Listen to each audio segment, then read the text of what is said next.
Tekmovalno ledno plezanje spada med mlade športe, ki se je v zadnjem desetletju zelo lepo razvil tudi v Sloveniji. Nažalost pa je njegova prihodnost zaradi hitrih klimatskih sprememb negotova.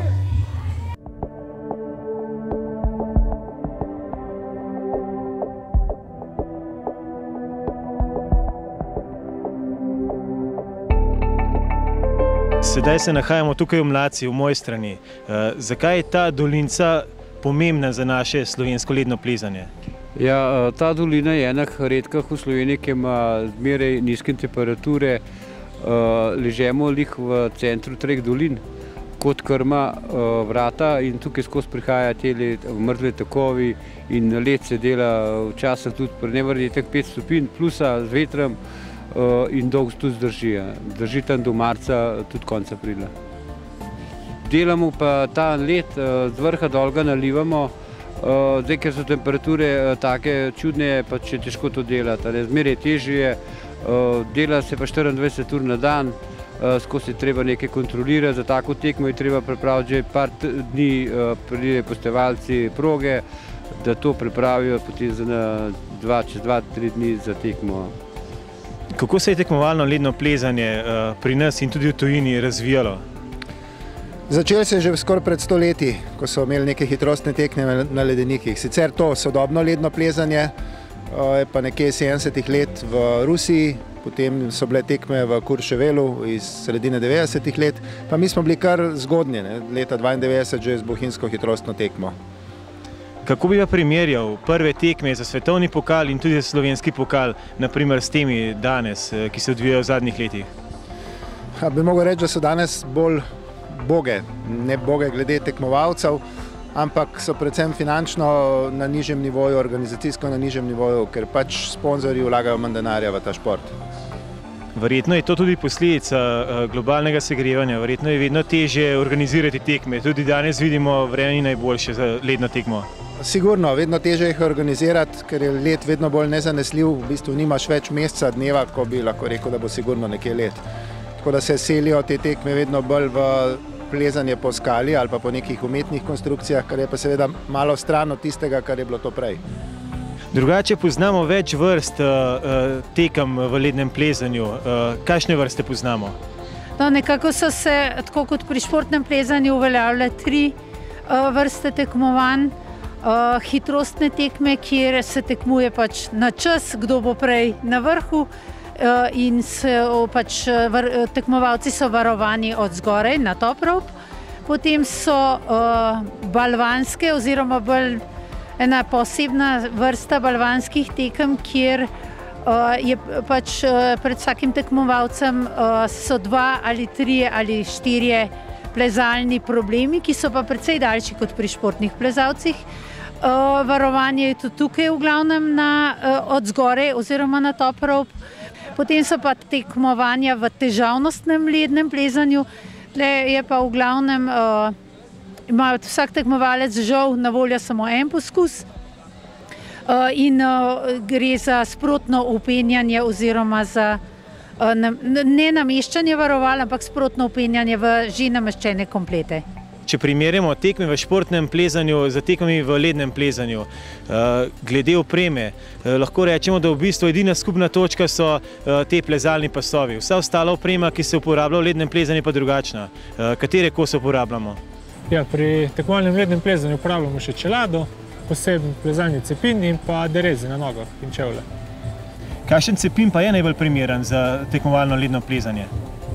Ja, za tekmovalno ledno plezanje je primeren cepin, ki ima 2 različne ročaje, recimo kot je tale, da lahko priprijemamo recimo tu pa više, da ima nek gumiran ročaj, recimo tule povit, gumiran, da ima tele nastavke, da se nam roko lepo sede.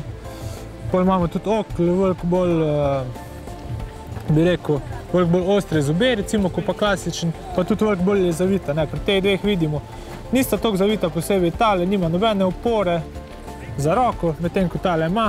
Tudi oblika je tale bolj zakrivljen, tale manj, pa seveda tale imate tudi paščke, ki jih pa tale nima zato, da lahko priprijemamo med samim plezanjem. In v bistvu paščki na tekmah niso dovoljeni? Niso dovoljeni, pa v bistvu so hkrati tudi bi bili ovira, če bi jih imeli na cepinih. Kaj pa pomembno pri čevljih in pa pri derezah za tekmovalno ledno plezanje? Ja, v bistvu je pomembno, da so čim lažje, da imamo čim bolj občutek za plezanje. Recimo te dereze, ki jih imaš ti na nogah z klasičnimi planinskimi čevlji, so pač veliko težje od recimo čevljev, ki so posebej za to namenjeni in pa imajo od spredi 2 zoba, pa tudi peto. Medtem ko pa recimo tele dereze, ki so pa namenjene za tekmovalno ledno plezanje, imajo pa od spredi samo en zob, ločen del, karbonsko ploščo vmes, da se ne pregiba čevlj in pa tudi veliko lažje, kot pa klasična dereza s čevljami. V tem veliko lažje plezaš, pa tudi veliko bolj okretni si pri samem plezanju, lahko na več različnih načinov uporabljaš, kot pa to bi dopuščale klasične dereze. Kaj pa pomembno pri čeladah? V bistvu so zelo različne, vendar funkcija je verjetno podobna, ne?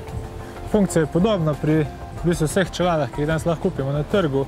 Pač gre za to, da so ene mogoče malo lažje kot pa druge. Imamo v bistvu take, ki imajo notranje školjko, oziroma samo zunanjo plastično školjko in pa tako, recimo, ko imaš pa ti zdaj na glavi, ko je pa v bistvu iz stiropora, ampak funkcija obeh je pa praktično enaka, da nam varujejo glavo, da nam slučajno kaj ne pade na njo. Kako pa, če se malo ozrejo v zgodovino, kako smo kaj Slovenci nastopali na tekmah za svetovni pokal? V bistvu smo bili zraven ves čas od začetka. Prve tekme, ki so bile v Courchevelu, ki uradno niso štele za svetovni pokal, ampak je bilo nekakšno neuradno svetovno prvenstvo.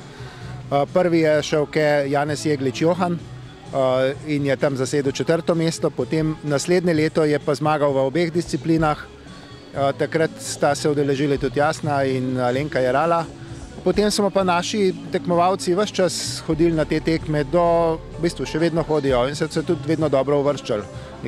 Vedno je bil kdo v finalu, tudi nekje zelo do vrha so prišli in mislim na 2. mesto. Kako je tekmovalno ledno plezanje pri nas organizirano? Tekmovalno ledno plezanje je pri nas organizirano po nekem ključu, ki smo ga dogovorili leta 2000. Torej, to komisijo za tekmovalno ledno plezanje pri Komisiji za alpinizem pri BZS Slovenije sestavljajo tekmovalci, sodniki in organizatorji. V bistvu nas je 9 članov te komisije, jaz sem že od začetka predsednik in nekako moram to voziti.